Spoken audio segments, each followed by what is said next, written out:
Our next presenter is Raymond Sumner. He's a first-year PhD student in anthropology, and he said he knew he wanted to study archaeology when he completed the CSU Field School in 2017 and was able to work on sites from the Plains to Rawlins Pass. I'll also note that he has 22 years of military service that he hopes to put to use to bring a military understanding and voice to historic military sites through his research. The title of his presentation today is The Days After Colorado's Darkest Day.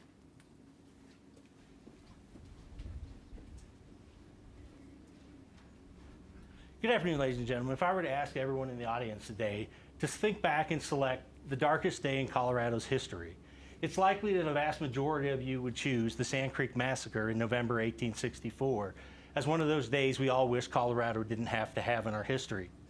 At the massacre in 1864, Colonel Shippen and his 1st Colorado Volunteers massacred the Cheyenne and Arapaho village along Sand Creek,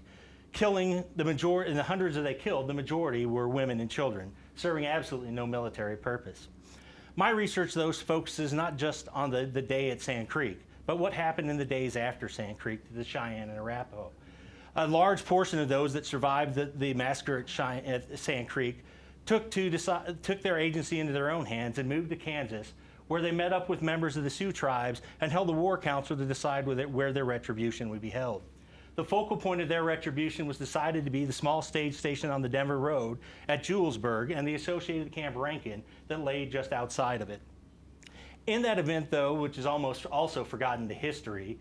one of the key aspects that is not understood is that the retribution was not just an individual sacking of Julesburg as depicted in the upper right hand picture, but also was a much larger military campaign by the Cheyenne and Arapaho that interdicted a 150-mile section of the Overland Trail to Denver, as well as the Oregon Trail to Fort Laramie. And in that interdiction, for 6 weeks, in a concentrated military operation, the Cheyenne and Arapaho were able to deny mail service, stage service, the transcontinental telegraph operation, and military resupply to the Western Territories during the Civil War. So in that regard, my research then transitions to focus and understand exactly what happened. And I do that through a multifaceted interdisciplinary research approach that relies on geography,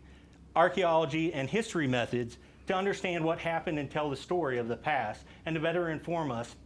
how that story should be told with all voices. A key aspect of that is my archaeological research, where I do use traditional archaeology methods such as excavation, but also rely heavily on emerging technologies such as aerial drone mapping,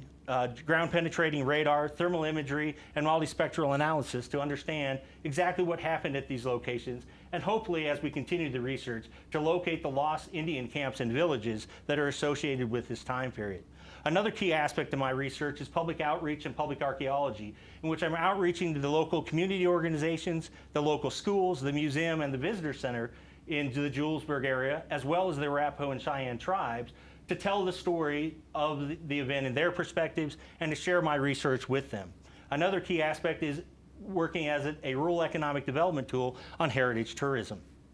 Through my research process, what I hope to achieve is being able to return agency to the Cheyenne and Arapaho and focus on the darkest day in Colorado's history.